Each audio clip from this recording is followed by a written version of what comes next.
It's a very nice occasion to share the experience of this kind. But while I'm hearing the team speaking here, one thing which CNB has over the years learnt, or industry HR has over the years learnt, is CNB becomes full only when the dialogue is both way.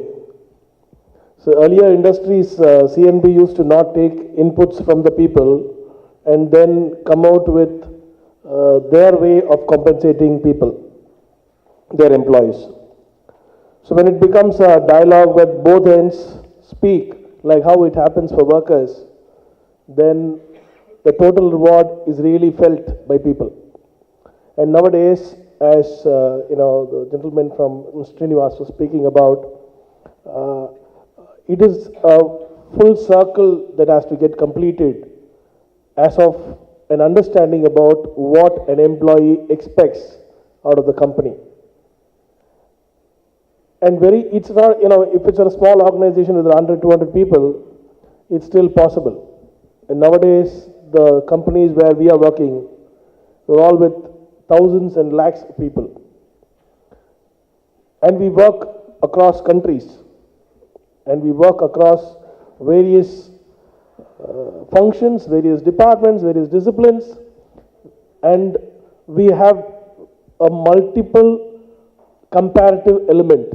Like if I'm going to compare the salary of an employee, among all of you, if you have to make a comparison, you don't find a particular wave, a particular pattern in which you can compare. And today it is India, the essence of CNB has become so complex that we need to take the input from the other end. And I work for organizations like Nokia and Pepsi. There is a feedback mechanism through the year where through surveys, through kind of online inputs asked for, that the CNB team understands. And today there's an organization like Pepsico where it can understand it from even the worker. For a worker, LTS is one part of it which is formally getting done, but another where we really speak across the table, like they have a demand put up, and then we have a demand, counter demand put up, that if you are wanting all this, we will not be able to give, but first you give us all this, then we can think about giving. And again, it ultimately ends up where a relationship is crucial with which the LTS gets signed off. And in the case of CNB, and I heard when I saw that so many people are there from the CNB function, obviously a minority, none of you would have been appreciated by the other team members, right? When you take decisions, when the CNB comes out with rollouts. For them to appreciate what you do, then you have to have a two-way dialogue, okay? And I'm really proud to be part of 2-3 companies where I worked, where this mechanism has started. And in India, I think this will lead us into right decision making, and the total rewards, is really felt by people.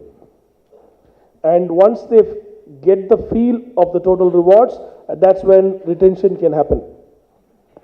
And of course, the long-term benefits, the long-term incentive plans that we give, the flexibility that we give for an employee to decide in what structure my salary should be, and he doesn't require a particular cash in hand, he would rather expect a benefit instead of that. And if organization is able to do that, the quality of life of an employee is also established.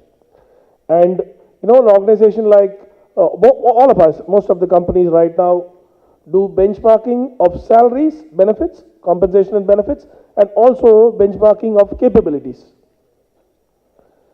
And while we have the benchmarking of capabilities, different organizations have different structures.